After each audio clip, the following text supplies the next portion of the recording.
So, on that joyful note, a very warm welcome to everybody here at the School of Ancient Wisdom Satsang, the Spiral of Wisdom, every Thursday that we have. It started many years ago by Ma Manize, the founder of the School of Ancient Wisdom. A spiral of wisdom because everything in life is a circle. And as we grow, we rise up. And therefore, it's not just a circle, a stationary circle, but it's a spiral that comes back to the same point, but at a higher level of vibration.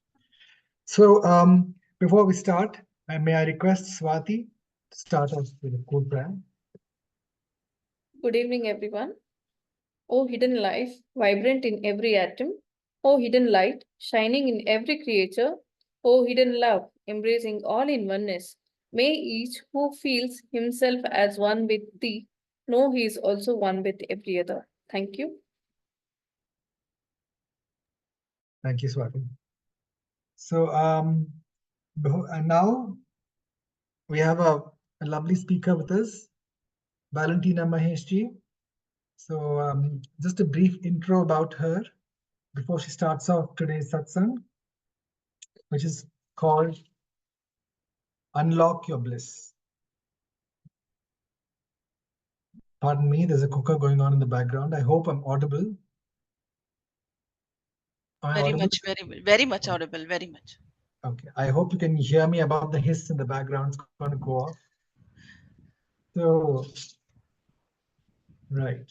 So, Valentina Mahesh is a distinguished professional with over a decade of experience in the education sector, having excelled as both an administrator and a teacher at prestigious schools. Her career has been marked by her deep commitment to understanding and addressing the diverse needs of students and parents. Valentina G's empathetic approach and exceptional listening skills have enabled her to provide invaluable support to numerous families navigating their children's challenges. Her extensive background in education underscores her ability to foster a positive and effective learning environment. In addition to her role in education, Valentina G is a certified psychoneuroactualization coach and a specialist in the science of influence method developed by Steve Amaraboli. She also holds certification as a cognitive behavioral sciences coach. These qualifications reflect her dedication to applying advanced psychological techniques and coaching methodologies to help individuals achieve personal growth and overcome obstacles. Valentina G's expertise in these areas enhances her capacity to guide both students and parents in developing effective strategies for success and well-being. Really very interesting, Valentina G. We're all looking forward to what you have to say to share your wisdom with us today. Over to you. Thank you so much, Ramesh, for that wonderful introduction. And first of all, I would like to thank all of you who are present here for taking out your time and spending time on yourselves, which is very essential. And this is going to be the most crucial topic of our discussion today. Why? Because I believe we all grow together, we all learn together, and we do it more effectively if we do it as a group, right? So my today's topic is unlock your bliss. So simple. What is bliss? Bliss, if there is somebody over here who would like to share with me their experience of bliss, or just your understanding of what bliss means to you. As ever, I request people to participate, because when you bring your life to the plate, it becomes much more richer. Ms. Dolly, would you like to say something? I can see your speakers unmuted. Okay. Okay. Maybe I'd like to say something. Sure. I think bliss for me denotes a very high level of joy, of inner happiness. Yeah, Right. let me just start off with that. Right. So, bliss is contentment and acceptance of everything around us. I mean, you when you're in a state of bliss, you mean that you're ecstatic because and peaceful also, you know. Right? Yeah, Absolutely. because there's an acceptance of the situation or whatever, and it gives you a lot of pleasure. Absolutely. Yeah. Absolutely. So, let's say that bliss is a very important factor of the mind, right? So, the mind is the most important um, facet that enables bliss to be felt, right? So, what I'm going to do now is I'm going to narrate a story for you, and let's see how that journey takes us, right? So, it was this very beautiful morning, and the this was a very beautiful gurukul, and it was just under the idyllic tree, and there was a lot of greenery, and there's this wonderful brilliant students who are there, and they were just meditating around their guru. They were sitting under a tree, and it was their regular prayer. So they had just finished all their rituals, and they were sitting down by the tree just meditating.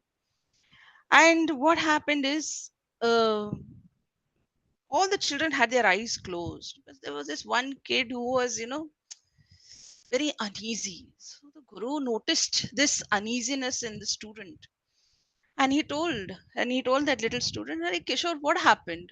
Come here, come to me." So he said nothing. He never spoke anything to the guru, and the guru said, "Okay, do me one favor. Take this pot and go fill some water and bring it back to me." So Kishore took this pot and went to the nearby pond and filled it with water, and was returning back to give it to the guru very obediently. While he was returning, he happened to, stumble upon a stone and, spill a little bit of the water, and he fell a little bit and he got hurt. And in that, ouch, he reached to his guru, and the guru was like, "Arey, what happened? What happened, child? What happened?" So the guru was like, "Okay, wait, not a problem. You are having some trouble. You sit down with me. I'll tell you one story today." So Kishore was like, "Okay, Guruji, I'll sit down beside you only." So he sat down beside the Guruji, and Guruji was like, "Okay, today I'm going to tell you a nice story." So children were very happy because Guru, when he says some story, it is a fun experience for them.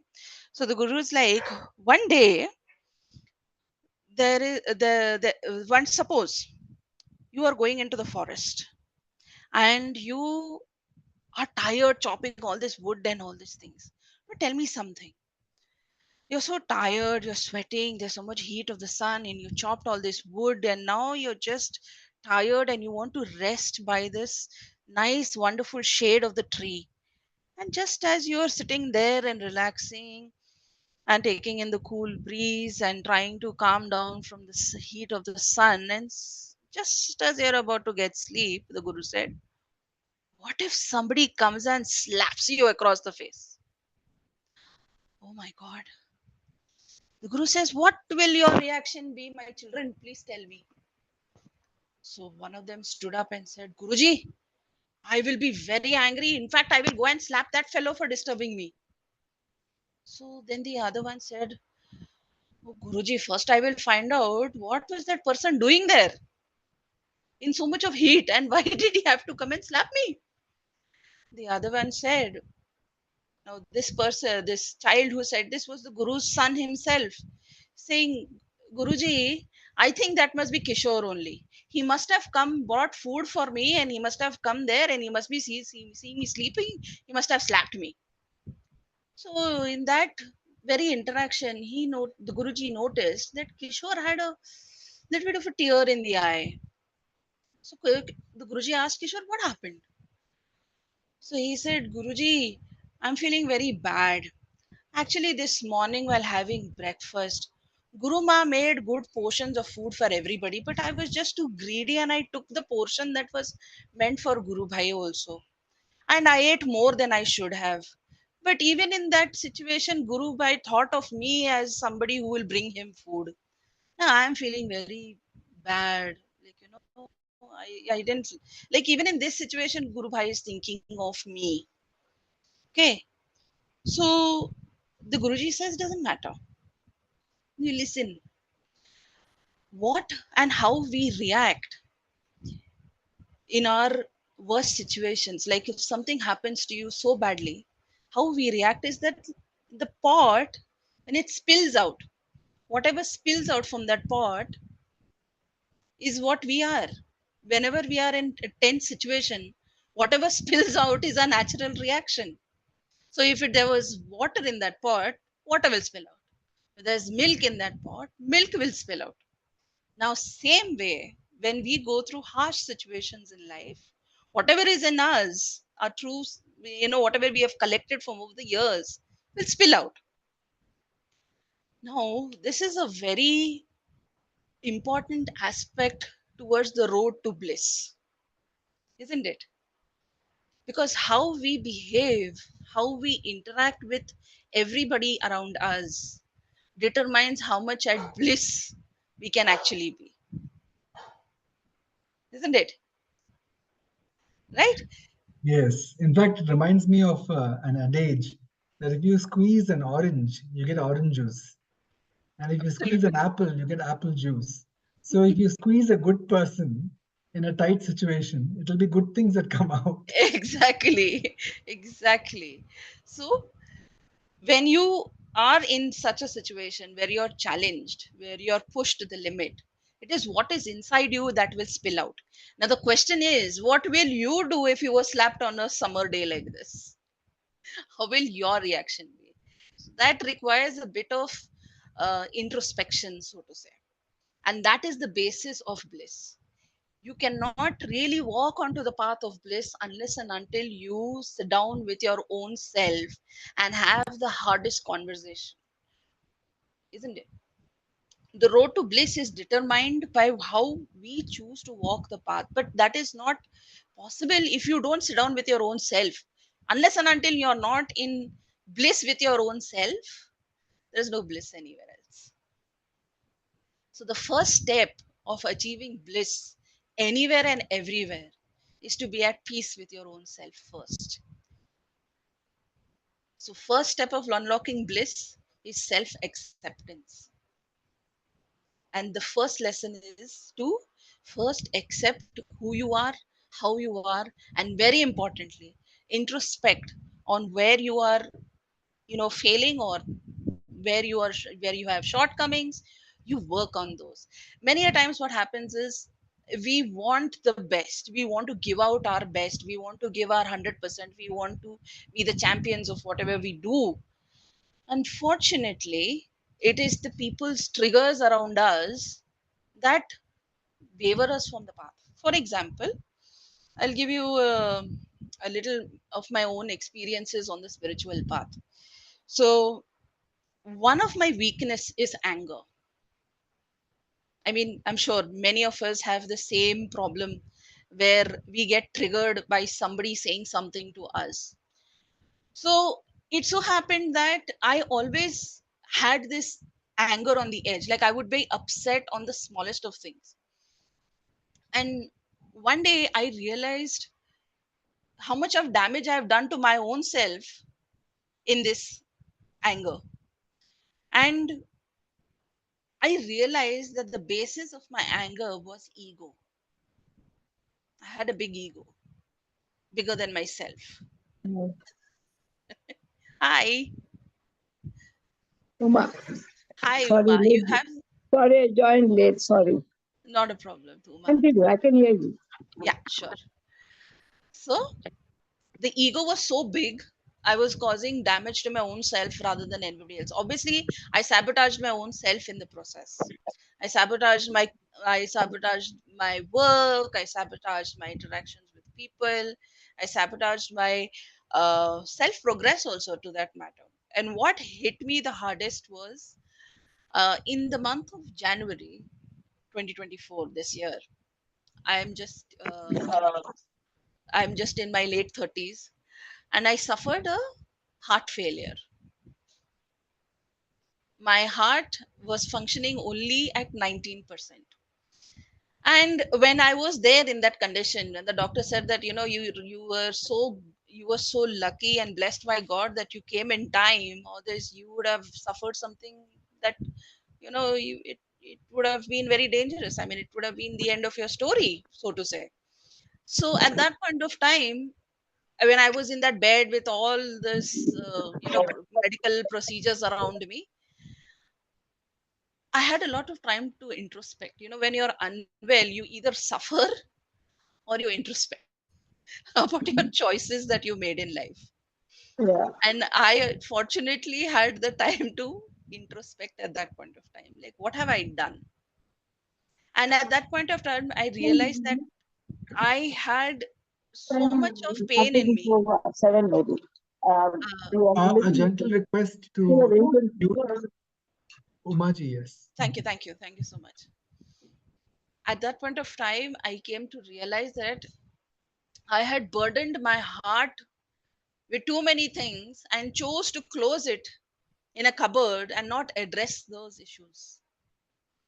And the first thing that I did on my bed in the hospital was to ask my heart for forgiveness. I said, please forgive me. I'm really sorry for what I did to you.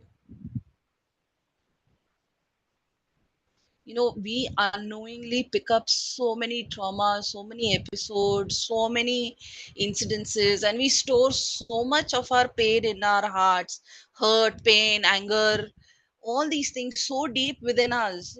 It goes and sits in some organ, and then it manifests itself in any type of disease. And I at that moment, in that bed of mine, I decided ki, no, this is it. I have to unlearn everything that the world has taught me, not in a very great way, but I have to unlearn it for myself. Because if I have anything that has kept me alive today, it is there is a force that is beyond everything in this world, and I need to connect with that, tap into that force in order to uh, come out of whatever I've put myself through. So the first thing that happened at that moment and that time was the introspection of the self, the study of the self. What did I do? How did I do it? Why did this happen?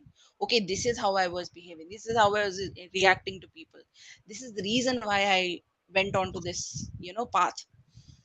That is why, taking bits and pieces from my own life experience, I always tell that, before doing anything, before you want to go out there and change the world, first start the journey from inside.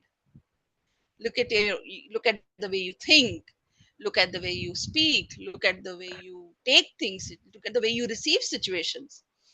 And with that, you start to look at the difference. That's where all the spiritual books, that's where all your self-help books will actually start making sense, right? So this is one small step first step towards any spiritual journey, is the journey of the self. So that is the first section of my unlocking of the bliss. The second is going to be, how are we going to do it? What do we have in our hands that we can do it? Correct? So the first step is obviously acknowledging that yes, we do have problems. The first step is always acceptance. Okay, okay, this is what it is. It requires a lot of thinking, sitting, and interacting with your own self rather than others. Others will come very much later in life, later in your periphery of self study. But first is the self. Okay, what do I need to do first? The thing is, what happens is we become very judgmental with our own selves. As soon as we get onto the path of spirituality, oh, I can't sit for meditation. Why am I having so many thoughts? Why is it that so many thoughts coming into my mind? What can I do about these thoughts? Why are they coming? Why am I like this? Why I can't sit for meditation? Or why I can't go for that walk? Or why can't I go to the gym or do whatever you're doing? Why? You are so much into your own self judgment. You are so much into your own self sabotaging mode. That's what I said. The same thing I did. And then I realized that I was being too kind to strangers, but not to myself. We're very easily, suppose if somebody comes and suppose if somebody comes to repair your fridge, and while he's repairing his fridge, and he just by mistake cuts a wire that diffuses your freezing. We'll say, okay, it happened by mistake. You don't have to worry so much. Just repair it and give it to me, right? You're very considerate towards other people. We are very considerate to people who make mistakes. But why aren't you considerate towards your own self, towards your own mistakes? Isn't that something that you need to think about? We need to be considerate towards our own mistakes. We should be willing to forgive ourselves as much as we forgive others. Because without that, any path to spiritual progress is going to be, um, let's say, a site of a hindrance, right? So, when we are walking onto this path, it becomes very important that we do this introspection, the self study, which is very essential. Again, I'm drilling this over and over again, because unless and until you don't cross these barriers, the basic barriers of self acceptance, self forgiveness, self knowledge, then everything else will be just in the background. It'll keep triggering you. So the first step is acceptance. Yes, I will. Rome wasn't built in the day, so I will not be spiritual in one day. I will not attain enlightenment in one day. It's going to be a steady progress, right? Self reflect. Self reflection, self acceptance are the two most important aspect on your path to bliss. The next one is very important aspect is going to be your mind, just the mind, right? So just I wanted to know, when I say mind, what does exactly the mind mean? If anybody over here can just tell me, what do they think is mind?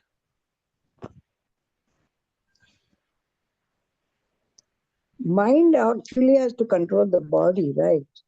Hmm. So you have to train the mind over body. Mind Mind over over body. body. Mind over body. Right. One more question. Are you aware of the mind, or the mind is aware of the body?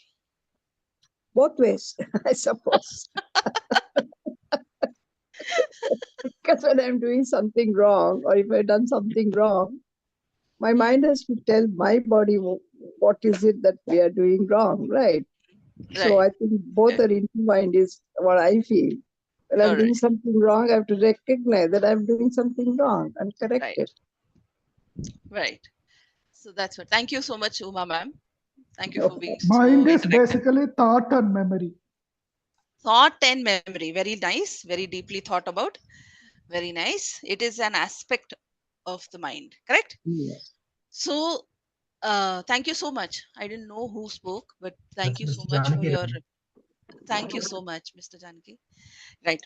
So Thank you. the You know, what occurs to me when you say mind is, in one perspective, we say human beings are three-dimensional. That is mind, body, and spirit. spirit. In another, yes, it's mind, body, and spirit. In another perspective, sometimes you say mind is a part of the body which processes the data that is given by the senses. You have another Correct. higher part of the mind, we can call it the intellect, which is Right. connected with the spiritual side, which, if we develop suitably, can, the mind will listen to the intellect. Otherwise, if you don't develop it, it could be the other way around. Other way around. Correct. You listen to your senses. But Ramesh, I always try to keep it simple. The minute you bring the intellect inside, I know you are an intellectual, but I like to keep it simple. That's all. Oh, Oh, Just nice. accept, Okay. and that's it. Yeah, sure. right. I mean, I suppose all of us look at it in different ways, right? Right. Right. Absolutely. Right. Well, Right. anyway, so you got a good feedback now with people participating. I know. I'm so happy for that. So many minds working together. Yes, not in coordination though, but still together. Absolutely. That's the beauty of the human being. The Yeah, mind is an individual, unique energy that permeates through the universe. So yeah, that's our imprint. So it's so okay. I'm going to say something here. So let's think about it. Let's say that the mind is an instrument yes, to experience the world. How about it? yes, yes, of course. Yeah, An instrument. it is. It is, right? Important to know. Yeah, It's an instrument which is very yeah, important. Just like the doctor who does the surgery, yeah. his instruments and equipments are important. Same way, the mind is an instrument. Now, Yes, why do I what do I mean by the mind is an instrument? Yeah, because we take the mind too seriously, isn't it? not always, not necessarily. It depends on the Yeah. circumstances.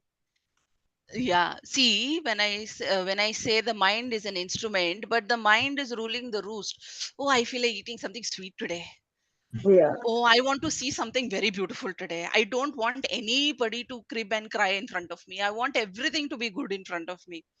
So you see, your mind is actually the one who's ruling the roost. And it wants to be satiated at any cost. yeah, Notice that about the mind. It's a very fine thing. The mind wants to be satiated at all costs. It wants that no, I don't want to do anything difficult today. I want to do everything easily, so I will you do whatever. See, our mobile phones also are an example of the mind wanting to uh, you know make our situation at ease. The mind's pursuit is to make everything easy because it wants everything according to its will. The mind is like horses without reins. is that why it's compared to a monkey? Yes, you can compare it to a monkey also, definitely. I Yeah, mean, isn't it the easiest example where the mind is like a monkey and you don't know how to tame this monkey? So, see, yeah, somebody said, yeah. right. But it's not so easy, right? Yeah, it's not so easy, but that's where we are at. We are walking towards bliss. So, the mind is going to be your mind is going to be your first barrier towards reaching that bliss, because it's going to say that, look, I am in discomfort. You don't ask me to talk about sitting down for meditation for so many hours. It's not possible.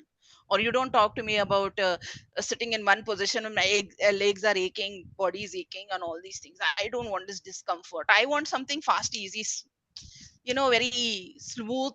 It should happen very easily. The mind wants everything to be at ease. If you notice, when we say the mind, it is actually taking the help of your sensory organs to satiate itself. See the fine print. Nobody no When you go into the deeper aspects of this, you realize how much your senses control the mind. Oh, I want to see a good movie today. I want to watch Netflix. Oh, I want to eat something very nice and savory today. Oh, I want to wear just good clothes today. That's it. I don't like people wearing like this clothes. Or if you see, the mind is always in this process where it is either like, dislike, like, dislike. You're in your duality all the time. Comfort, discomfort. Like, don't like. You know, the mind is always taking you into this duality. Whereas spirituality says you got to be content with everything, but you know the mind will keep saying, okay, enough, I had enough today, let's go and do this today. So In it is. fact, Hmm, the wise ones would always say in life, develop good samskaras or good habits. Because Exactly. when you develop good habits, your intellect will then, the mind will listen to your intellect. Intellect. But if you don't develop good habits, the mind will be a servant of your senses. So A just servant of essences. Correct. of a nice pizza can make your mind go all over. Very true. And also, one perceive what happens with the mind is, it is so smart. Sometimes it will pose itself as intellect. Yeah, it'll say, see, I have done this so many years. I've worked 20 years in this field. I'm so good at it. So you cannot tell me what is right and what is wrong. Oh, True. oh. So the intellect and the mind, you don't know which one is switching sides. And Yes. intellect, yeah, Yeah, it's challenge. it is a challenge, because what happens is sometimes the intellect will also reflect an ego. Even the spiritual ego, if you're, Yeah, if you're seekers. you know, It's ego, right? the ego will come in between and say, oh, look, see, I have done this much. I've done this much sadhana. You cannot challenge me. I know what is right. And there you are. That is what the downfall of Vishwakarma was. No? Yes. Every That's time he so fell true. because of one aspect of his intellect, one aspect of ego. Correct. Right? So we have to be smart. See, that is why self study, introspect, swadhyaya. See how your mind, intellect, ego, all memory, thoughts, how these are interacting with each other, and you will see a vast world. I can imagine you were a very effective principal. In fact, Mr. Ramesh, let me tell you something. I dropped out of 12th grade. Oh, really? Yes, I'm a dropout. All self-taught wisdom. Self-taught wisdom, definitely. Definitely, it made a lot of difference, because the education, by far, the field of education is actually very effective in dumbing down people.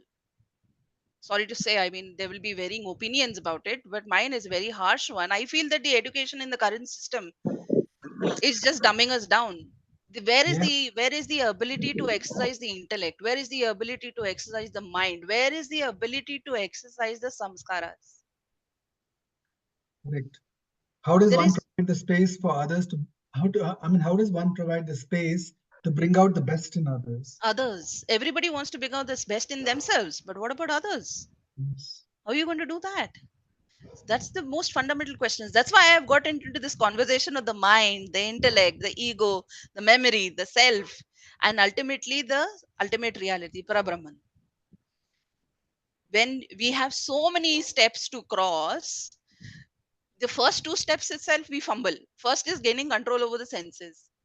Then is understanding the nature of the mind. The mind is like a monkey. It doesn't come back in control very easily. How do you control this mind? Anybody here has a key to control the mind?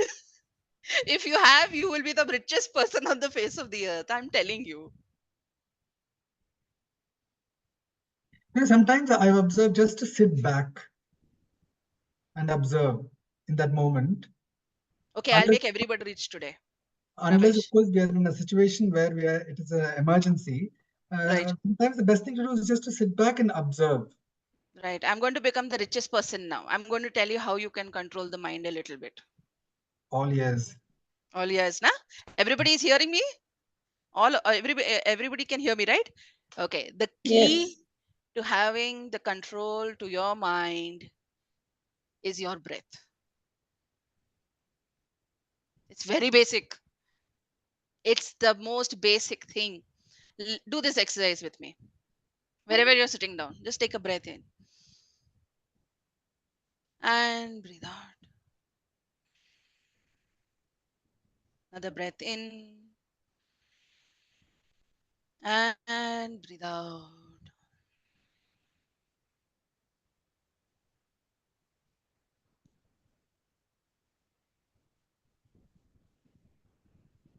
What happened to the mind? Became still. This mind is like a kite flying really high, and the breath is the thread that controls the mind in the sky. In the sky of our consciousness. Just Can we observe your say, breath. can we say that breath connects the mind to the body? Can we say that? Absolutely. It is the one most fundamental basic key to our existence. The breath is the master of the mind and the body.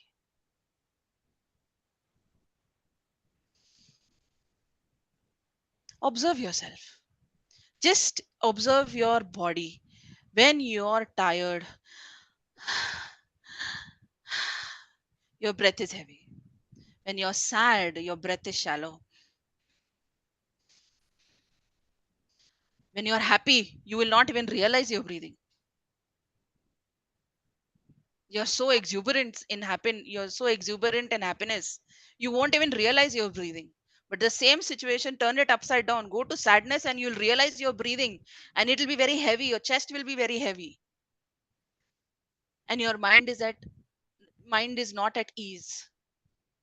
The best and the easiest key to bring yourself back is the breath. There's a You know, I must make an observation here, which might help everybody. You're providing a very good space, Valentina ji, because when you said that, I remember that sorrow and loneliness can actually be a good thing in one way, because it actually makes you introspect and to be with yourself. absolutely, absolutely. That is why depression is not bad. Depression is only when you're self indulgent. I'm not undermining the aspect of depression. I mean, it does need medical help sometimes. I'm not saying that no, please don't get medical help or something like that. Please do, by all means, see your doctor. But depression, if you introspect about it, it is really self indulgence. Why am I not happy? Why nobody is keeping me happy? There is a lot of expectance. What do you say?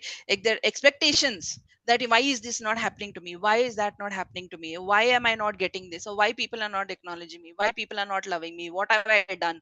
It is so self-indulgent. And why it is happening on a greater, it is an epidemic in today's time, is because people are expecting things from others, not from themselves.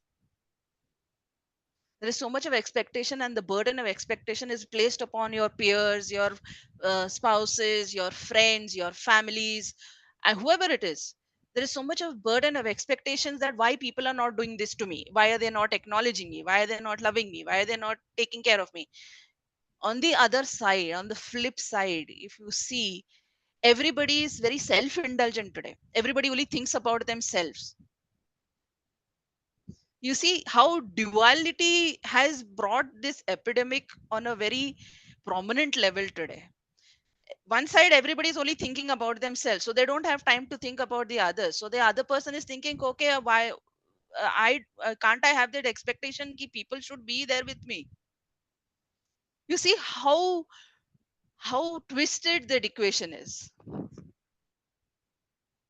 So that is why whatever little I do, wherever whomever I interact with, this is my only prayer to you, is that please introspect, become self accepting, become self indulgent. Why? Because when you accept yourself, you become same thing.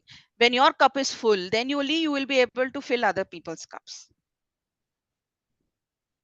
Then only you'll be able to give a little to others. But when your cup is empty and you're wanting to give somebody else half empty cup, I mean, you're going to get famished pretty soon. You're going to drain out pretty soon.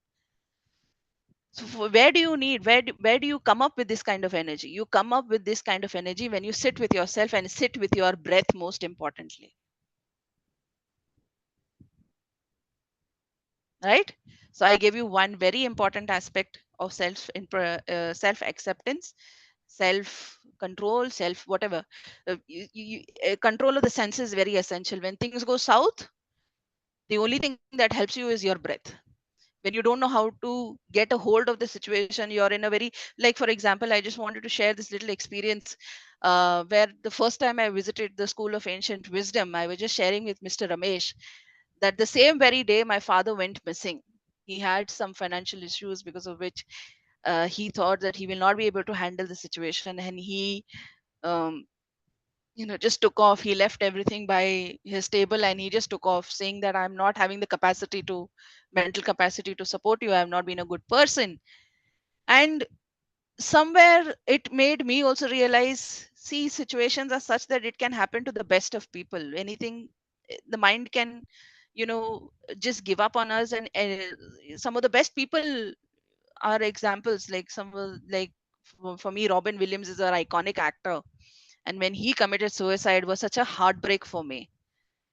And he was, Mrs. Doubtfire was such an iconic movie at that point of time, for somebody to play a character so new to the television, and when he committed suicide was a heartbreak for me. So it is, having going through the same experience, and when he took away, when he took off and he went somewhere, and 72 hours we did not know how to, go about the situation, because nobody's mentally prepared to go and search for a person who's gone missing. Like, how do you do it? How do you get about it? How do you deal with the police? How do you deal with the situation, and how do you deal with the people? I was at the Ancient School of Wisdom, physically present in Devanali, and somehow the day was very blissful, very beautiful for me. And the moment I got out of it and I received this call that my father had gone missing, the energy of the Ancient School of Wisdom, the whole environment kind of gave me the peace to keep my head on my shoulders and deal with the next 72 hours without feeling depleted at any cost, because the environment provided me the opportunity to keep my head on my shoulders, like just to be calm, be composed, be peaceful. Whatever happened after that, just ensure that we brought him back safe and sound, however, wherever he had gone. So when life throws, curveballs at us, at that moment we either, same thing, what will spill will determine the quality of who we are. If situations don't go according to our will, we either get angry, we either get sad, we either shut down, or we become heroes. So the choice is going to be yours here today, to decide what are you going to fill in that pot in order for you to spill out when things go south. So that's me.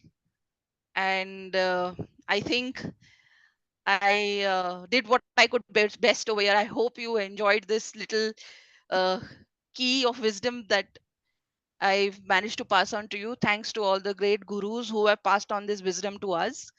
And Ramesh, uh, you can take it from here. Sure, Valentina ji. That was really very nice. Thank you so much.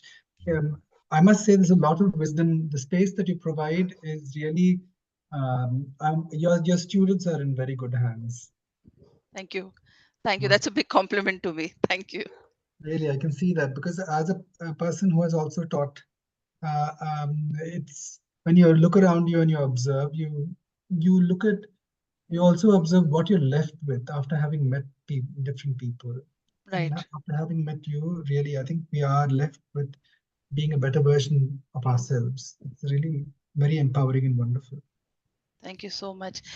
Any questions, any doubts, anything? I'll be more than happy to address them, if any. Yes. So now we come to the question and answer session. Please do speak up. There are Valentina ji has shared a lot of lovely wisdom and very nice thoughts. In fact, during the acknowledgement, I'm going to read them out. I've jotted them down. It's Thank very you. important. So I'm sure you'll have some questions. Please do speak up.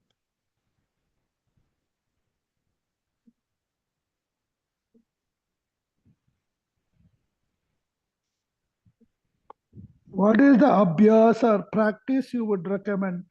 Particularly, for example, breathing, managing the breathing, bringing the mind under control.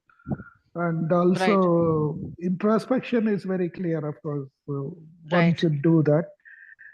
But some other pointers to what would you recommend that they should go about? Right. So my recommendation would be, thank you, Mr.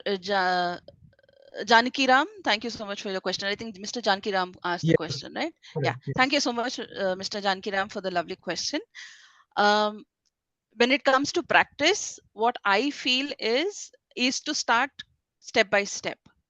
First is when you're just start by observation of yourself first. Like for example, as you go through the day, uh, it is very important to see where all you felt emotionally triggered and become aware of those moments.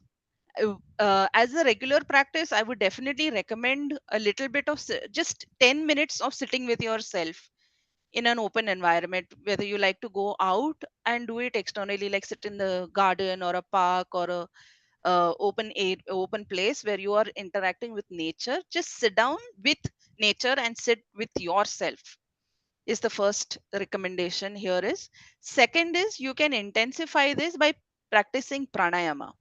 The basic pranayama is anulom, like anulom vilom pranayama, or you can practice basic. You don't even have to practice any yogic practices. Also, just sit down and breathe. Just be with yourself. That's it. That's all it takes. So you can do that either in the morning. In fact, you can do that anytime. Even when you're going to bed, you're just lying on your bed.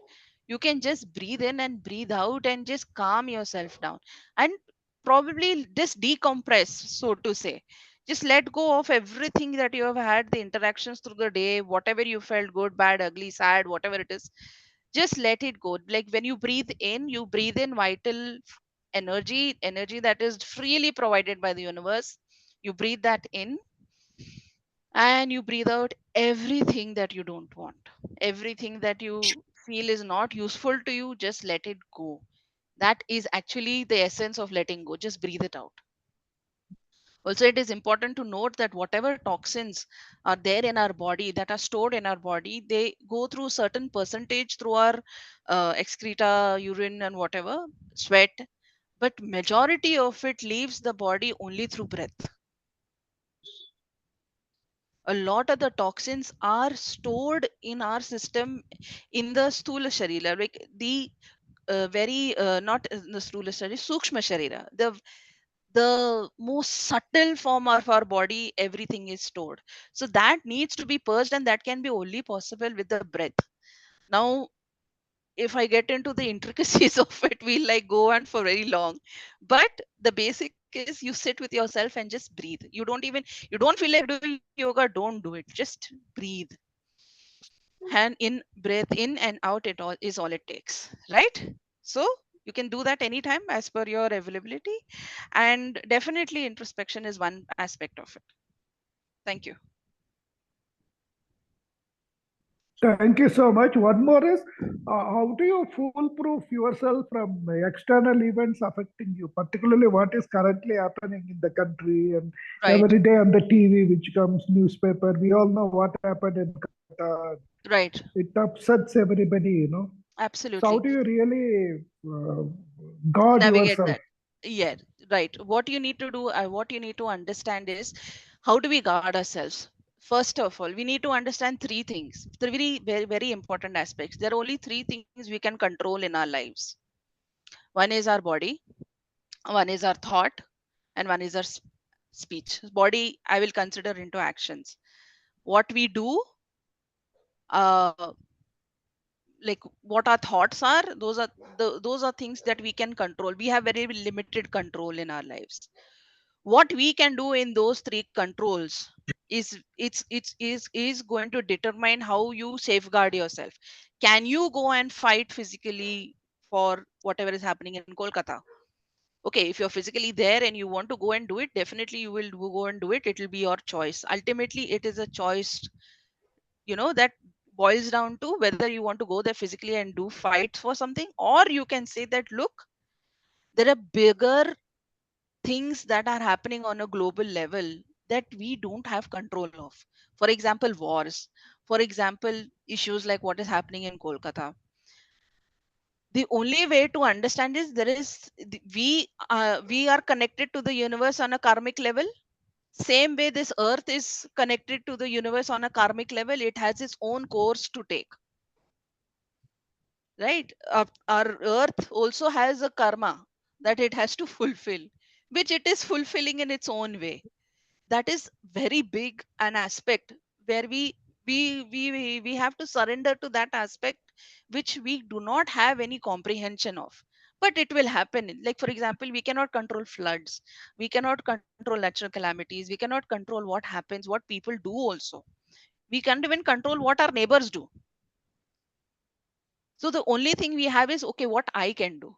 And when you sit down with that, okay, my thing is this much, I can do this, then you probably will automatically have that safeguarding barrier. Okay, okay, Baba, oh, I understand this, I sympathize with it, I can pray for it. This is how my limits are. So that's my best bit of advice, I guess. Thank Thank you you. very much. Very helpful. Thank you so much. Yes, I think you really touched upon the truth, Ms. Valentina, that we're all interconnected, in our hearts and our thoughts. We're not Absolutely. really as individual as we think we are. So sometimes, even if we can't go to that space and do something about it, we can leave that thought in space, that let that person, let justice prevail, let dharma prevail. And somebody Exactly. else will pick up on that thought elsewhere in that space, and they can act upon it. Absolutely, absolutely true. I think it's the need of the hour that we first of all address the issue of swadharma, our self dharma, which is very essential. Very nice that you used this word. Just in fact, I was talking to last week's speaker about Swadharma, and that is extremely crucial. In fact, I think as educationists, if we support people to discover this Swadharma early in life, you really shorten the cycle where this wisdom can come out into the community much earlier. Much earlier. Yes, That's how. That's wonderful. why I always tell everybody, forget about bigger dharma. धर्म करने के लिए विष्णु भी आएगा, शिवा भी आएगा, सब लोग आएंगे. बट Yes, पहले अपना स्वधर्म करो. What is your duty? yes. So What is your natural inner calling? Yes, exactly, that's the basic that we should do. So wonderful. thank you so You much. know, I'm And curious to know, hmm, in this life, it appears that you are born to a Christian family, going by your name, but you're using so many of these Vedic terminologies. I'm just curious to know how you came about it, because there's a message also in that, that right. I've heard from the wise ones. Oh my God. Okay, I was born in a very Christian family, and my interaction with the Christian community has been very immense and very in depth. Like I would go to church every day in the morning, and I would be very devoted. And what happened is, as I became older in life, I used to think a lot. I was an overthinker, so to say. And my interaction with the priests and their sermons were very, what do you say, crucial Mhm. to understanding what Christianity felt about um, humanity. So that's where the fault line started appearing, so to say, because I felt that Christianity was twisted by very individualistic minds to serve their own purpose. I don't blame Christianity, it does wonderful seva to the world. But the idea of Jesus and the idea of God takes a very different meaning to certain individuals who have a certain purpose, very selfish purpose, so to say. And keeping that in mind, I felt from a very, very young age that Jesus was more like a guru. More, he was a rabbi, obviously. He's been a teacher. And that's where my life took me on a journey to explore more about what is closer to home. And I formally took Upanayanam in the year 2018. I see. Interesting. Who's your guru, Valentina ji? My guru is Sri Sri Ravi Shankar. Oh my goodness, look at that. I must share that when I grew up in a convent. And when I Right, moved from India to Zambia, we had Bible studies, Old and New right, Testament. And for me, whether I prayed in the temple or whether I prayed at church, in fact, at home, I remember my aunt would have an infant Jesus shrine. So we would sometimes go there to celebrate Christian festivals like Christmas. But for me, Jesus was always that God the Son, a great master. So I remember this very profound thing once on a visit to Kerala. I had met some old Brahmin, and he said, see, you know what? It doesn't even matter which denomination you're born into, because before we are born, we choose who our parents are, who our friends are, who our enemies are, depending on Absolutely. our karma, you know. It's so that we have to go through certain lessons, and of course, even in School of Ancient Wisdom, amongst us, we've had satsangis who remembered their past life and shared about those details with us. So we have a second-hand information about going through multiple lives. So it doesn't make any sense if in this life I'm born a Hindu and next life I'm born a Christian. Krishna won't say, now you're not my child anymore, go to Jesus. It doesn't make any sense. It doesn't make any sense. It doesn't make any Absolutely. sense. And also, I remember this wise Brahmin had said that whatever you're born into, you have to practice it to the best of that system's ability. And the only time you might need to convert is when a great master who you have fully surrendered to, or your own free will says, switch to another other system for your own personal growth. So it is really profound in that way that, the School of Ancient Wisdom is a lovely melting pot of people in different denominations. We all come together, removing that aspect of our external guna. We're born into a certain place with certain Absolutely. songs put into our mind. We So transcend that.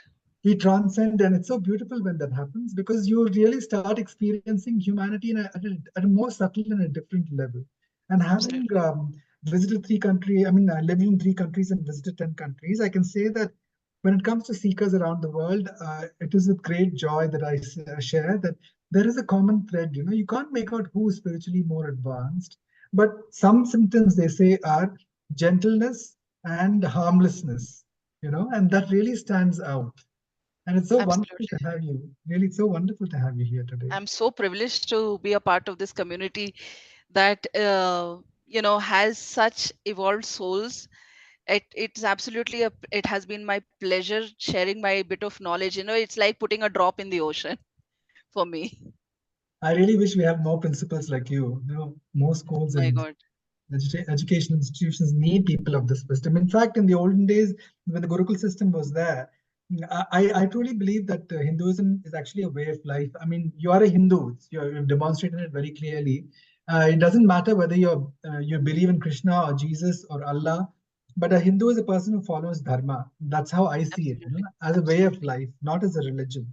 And it's very scientific. And as a software engineer and designer, what I see is Sanatan Dharma actually is a set of best practices that keeps Absolutely. reinventing itself over time.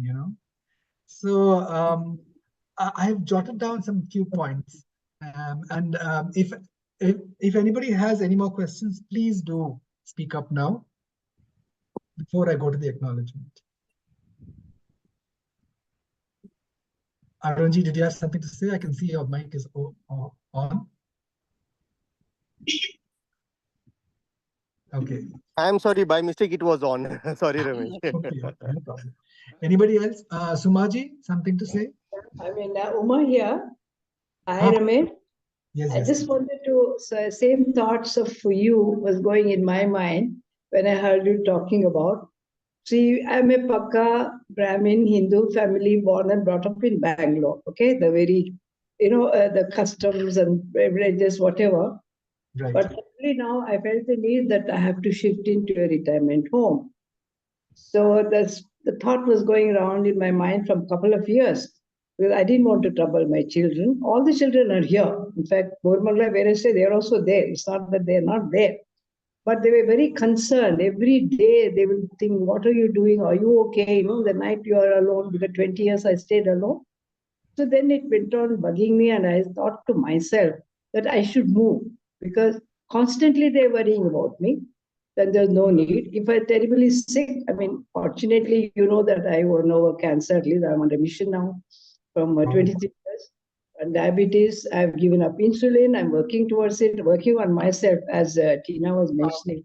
It was Wow. very little that I worked on myself, to gain that much of a strength and confidence that I know I can give up insulin. So now I'm insulin free.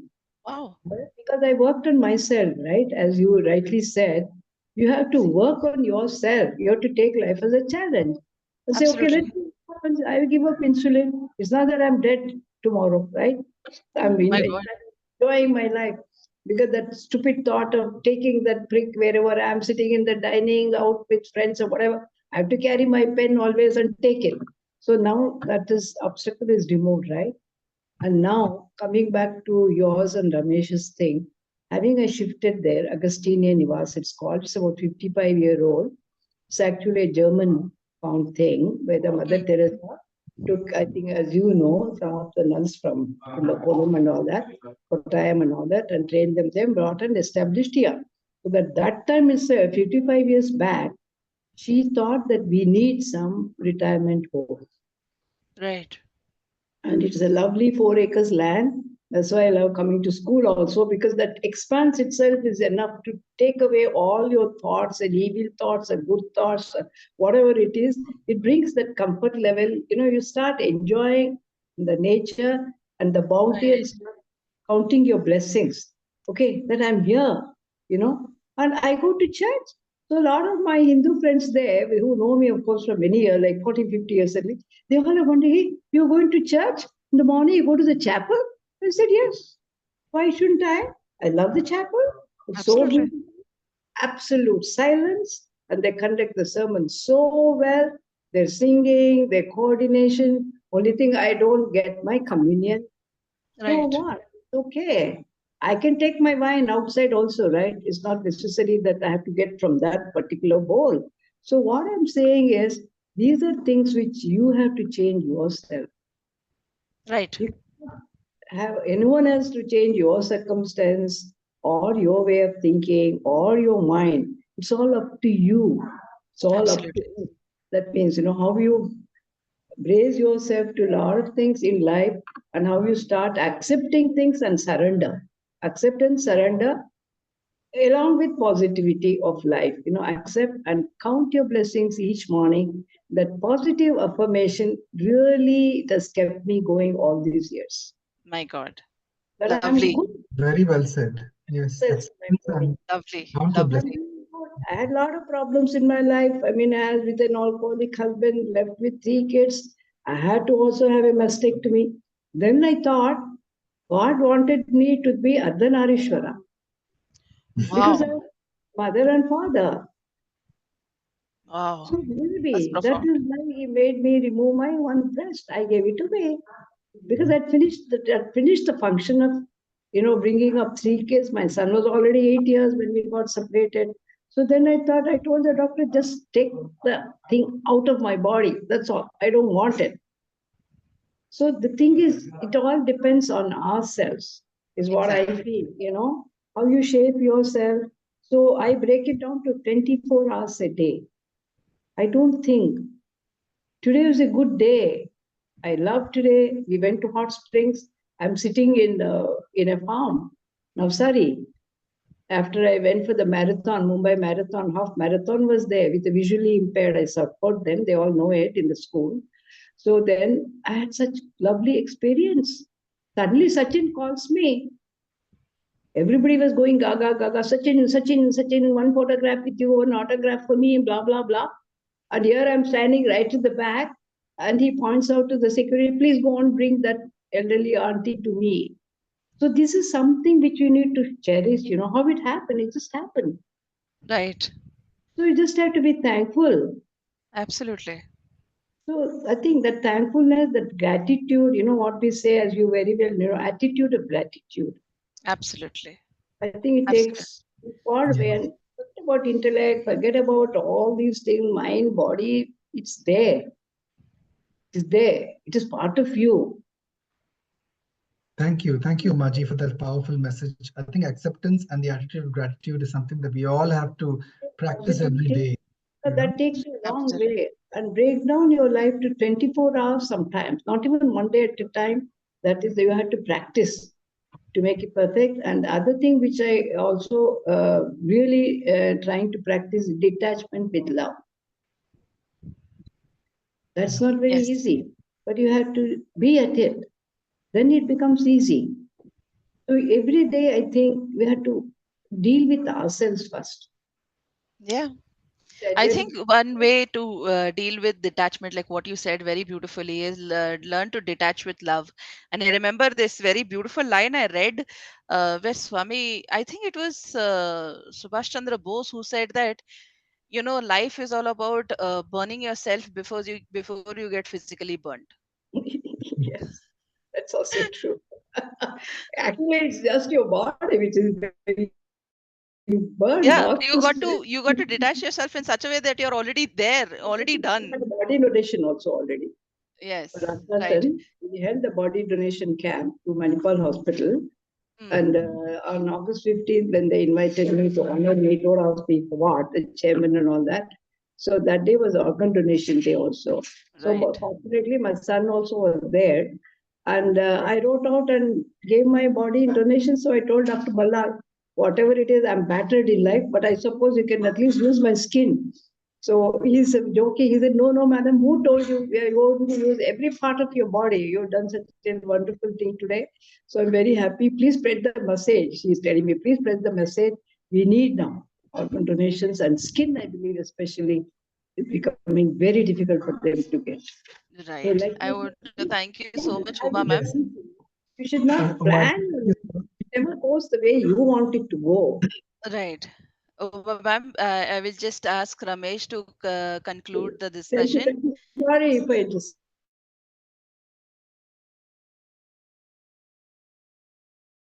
Thank you so much. Very valuable to all of us because we all of us are ultimately learning to grow with each other. you have to So live to inspire others, you know. right. I'll hand over this thing to Mr. Thank Ramesh you. so Thank you that very he much, can take over. Ganesh. Thank you. thank you. Thank you so much, Umaji, for those messages. So now, if anybody else has any more questions, you can please speak up now. Or we're going to come to the last part of our satsang today Right. for the acknowledgement and the Loka Samasta. Very Anybody else? In the chat messages, it says, of course, Janaki Ramji has already spoken. Good, useful program, and appreciate the speaker and the organizers. lovely. And Ms. Dolly says, very good information. Thank you all. So sweet. So, I've on that note, I think on behalf of the School of Ancient Wisdom, it is with great joy that I acknowledge Valentina ji. I would like to just say that I jotted down a few points, which would probably summarize. Please correct me if I didn't get it right anywhere. But what she said was the first step to unlocking bliss is self-acceptance. So, I come full circle with what Umaji had said, acceptance. Like, for example, you start with yourself, the journey of the self. I give an example of when you squeeze an orange, you get orange juice. So what comes out of you when you are squeezed? That's a very profound question. So when a good person is squeezed in a tight situation, then goodness comes out. So how do we get to that goodness? So the second point that Valentina ji had spoken about is how are we going to start with yourself? How are we going to do it? She said, acknowledge your shortcomings by not judging yourself. And I remember this profound message from the wise ones. When you forgive yourself, because in Dharma, the four legs, cleanliness, austerity, mercy, truth, it doesn't even require you to believe in God, even, to start off Absolutely. with Dharma. So I think cleanliness, austerity, mercy, and truth. Now, mercy happens when you really can acknowledge that we're all human. We're not infallible. We have our faults. So if we can forgive ourselves, in that manner, we can forgive others because it really starts with forgiving oneself. So that was a very profound thing that came out when she spoke. The kind of space you have provided, Tina ji, a lot of wise words from my received wisdom that I got from other masters started coming out. It's a lovely space that you provide. This is the kind of space an educator is required to provide because, we're no longer programmed into that industrial revolution-based education where people are made into robots. But we are Right. really made to bring out that within us that makes us introspect and become a better person. Right. So, self-reflect was the next point. And you also mentioned that the mind is an instrument to experience the world. And the key to controlling the mind is to observe our breath, because the breath connects the mind and the body. and is the master of controlling the mind. And we also spoke about sorrow and how that can be a good thing if one turns inward. And self-empowerment, this is a very nice analogy. You said, how can you give to somebody else? You can only give if you're full. And how do you fill yourself is you empower yourself, and what we fill up within is what we choose to fill up with our practice. So it's very important for us to practice. And in the end, when Janaki Ramji asked about the various techniques, you mentioned that practice can be to sit with yourself, simply to still your mind by observing your breath and let go of everything, especially things you don't want. And again, the last part was when Umaji came in and we said acceptance and the attitude of gratitude. That all ties up the entire satsang today beautifully. So thank you so much for bringing us to these points of wisdom. Very simple points, but poignant points for us to take away back into our lives. On that note, we'd love to have you again with us. It'll be my pleasure. Thank you. Thank you so Hope much. to meet you again in person at the ashram, the school. Definitely. I will Yeah. look forward to meeting you all there if we have a satsang there. Yes, It'll be yes. wonderful, yes. That's a Perhaps great. Swati can arrange for that sometime. We should We'll do have that. to do it. So on that note of gratitude now, we come to the last part of our satsang today. Yes. Please sit straight with your back, neck and head aligned. This is a lovely practice, the Loka Samasta, where we really kind of experience that prayer, where, the hidden light and the hidden love that we speak about in the beginning, the Theosophical prayer, is practiced because we're all connected. And please remember your loved ones. This is very important, I'm sure, for all of us. You'll have so many people in your lives who you want to pray for, who you want to send out healing for, who you want to uplift. And sometimes we cannot be there, but sending a prayer really does work. But what works even more powerfully is if we send a collective prayer. And if we all come together and we send out the prayer collectively. So please remember your loved ones. Please remember what problem that you want them to address, they have to overcome. Also, let's send out vibrations of peace and wisdom to the world at large in these, challenging times, which are a precursor to the beautiful times ahead. Straight, with your back, neck, and head aligned. All the chakras are aligned. Take a nice deep breath.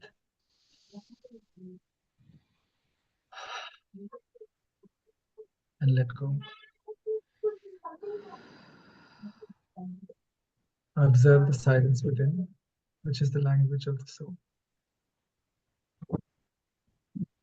Loka samasta sukhino bhavantu. Loka samasta sukhino bhavantu. Loka samasta sukhino bhavantu. Om Shanti Shanti Shanti. Om Tat Sat Brahmarpanamastu.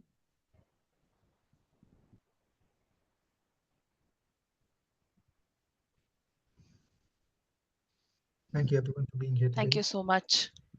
Thank you especially. Thank you, Ramesh ji. Thank you so much, all the organizers. It was lovely having you. I mean, I really enjoyed this space, and God bless. May we have many more. Thank you so much. Thank you. Thank you, please do- Tina. Thank you, Ramesh. Thank you, Thank you. Swati. Oh, thank you, Sajani. Thank you so much. Please do come again next Thursday for this program, same time, same place, and do get your loved ones as well. Okay. Let's see, because the Gauri, Ganpati and all will be coming. So Right. Thank you. God bless you. Bye-bye. I